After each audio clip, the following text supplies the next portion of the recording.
50 বছরের ক্যারিয়ার, 50 বছরের ক্যারিয়ারে আমরা যদি আমাদের ডলি জোহরের চরিত্রকে চিন্তা করি, মা ডলি জোহর, আমাদের জেনারেশন, আমাদের আগের জেনারেশন এবং আমাদের পরের জেনারেশন তারা সবাই ভাবেই দেখেছে। না এখন দাদি হয়ে যাচ্ছে তো। হ্যাঁ, এখন দাদি ক্যারেক্টারে আপনি অভিনয় করছেন, কিন্তু আপনাকে মা হিসেবেই আমরা বলবো সবচেয়ে বোল্ড বা সবচেয়ে বেশি সময় আমরা দেখেছি। তো মানে এই মা তো নিশ্চয়ই, মা দিয়ে তো যাত্রা শুরু হয় নাই নিশ্চয়ই। না, প্রথমে তো ফিল্মে যখন শুরু করলাম ভাবি, আচ্ছা, টেলিভিশনেও প্রথমে ভাবিয়েছিলাম, জোহরের বউ হিসেবে গেছি তো। আমি যখন টেলিভিশন প্রথম ইন করি তখন তো জোহরের বউ হিসেবে, কাজে সবাই জোহরের বউ হিসেবে ভাবিই বলতো।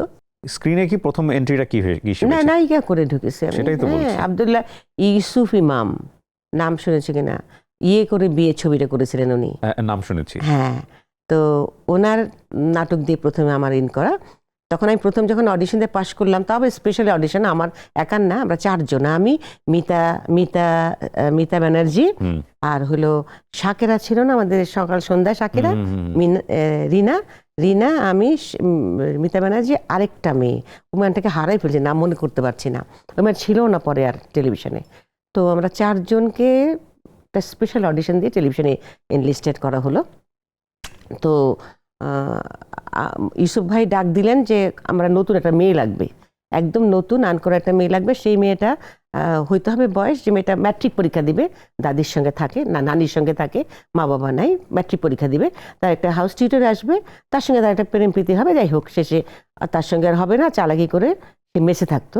তো যে মেসে যেখানে ঘুমাতো, তো সেখানে তোমার একটা কি প্রেসের কাজ করে সারা রাত, সকালে হইলে পরে ঘুমায়।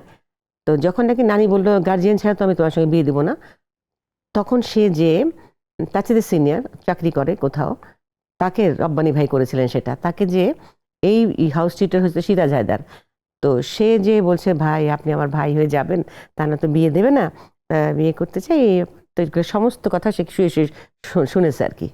তো এটা কিন্তু তখনই ইয়ে হয়নি, ফ্ল্যাশ হয়নি, জিনিসটা শুরুতে দেখা গেছে যে আমি কোনো একটা স্কুলে ইয়ের দিনে প্রোগ্রাম হয় না বছরে একটা কোনো একটা ইয়ে আসে, ইন্সপেকশনে আসে ইন্সপেক্টর, তো সেদিন আমি পানি দিচ্ছি। আচ্ছা, ওই স্কুলে পানি দেই, আমার গেট আপ টেট আপ সব একটু অন্য টাইপের।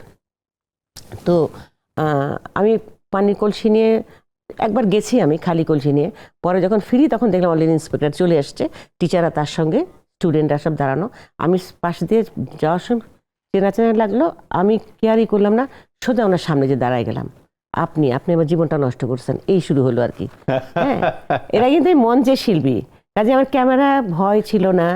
এবং সবচেয়ে সবাই আমার অবাক হয়ে জিজ্ঞেস করে, এবং সবচেয়ে বড় কথা কি যে ইনাম আহমেদ অনেক সিনিয়র মোস্ট, আমার বান্ধবী এবং আসমা আহমেদের বাবা, উনি ছিলেন তখন ওইখানে। উনি তো বোকা হয়ে গেছে, প্রথম নাটকে এই মেয়ে এত দাপটের সঙ্গে অভিনয় করলো কিভাবে, মানে আমার আসলে মঞ্চে ওই এটা ছিল তো, টেলিভিশন যে কোন ক্যামেরা কে ধরছে, জীবনে কোনদিন ক্যামেরা দেখে তাকিয়ে আমি অ্যাক্টিং করিনি, সোজা কথা।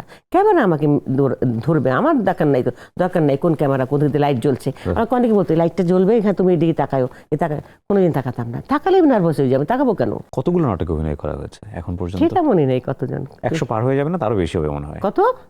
কয়েকশো পার হয়ে যাবে, 1000-এর বেশি হতো। 1000-এর বেশি?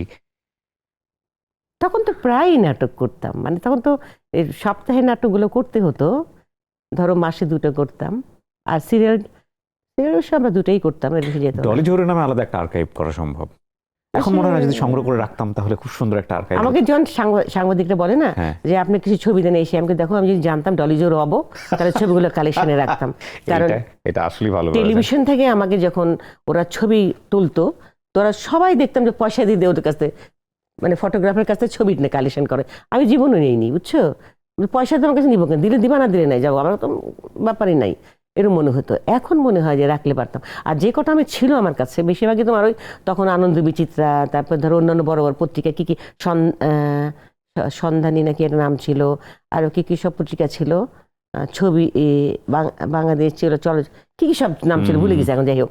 তো ওরা করতে আসলে সাংবাদিকরা তো পরিচিত, যেমন গুলজার আমার কাছে এতগুলো ছবি নিয়ে গেছে, নিয়ে বলছে না ভাবি তোমাকে আমি দিয়ে দিব, জীবনও দেয়নি। আর ওরা যে কতদিনে বলছে তুমি এমন নিমক হারাম, মানুষের কথা দিয়ে কথা রাখো না, কিন্তু আসলে কোনোদিন দেয়নি, দিতে পারেনি সে, কেউ যে দিছে পত্রিকা ছাপানোর জন্য। তারপর আনন্দ বিচিত্রা থেকে এসে নিয়ে যেত, অরুণ চৌধুরী নিত, বহুত ছবি নিয়েছে আমার কাছ থেকে তখন, এরা আমাদের ফ্রেন্ড হয়ে গেছিল, তখন তো সাংবাদিক কম, তারপরে ধরো আমরা শিল্পীরাও কম ছিলাম। প্রতিদিনের ব্রেকফাস্টে আমি রাখি অল টাইম ব্রেড দিয়ে তৈরি হেলদি অ্যান্ড টেস্টি সব খাবার। All time bread, all time healthy life.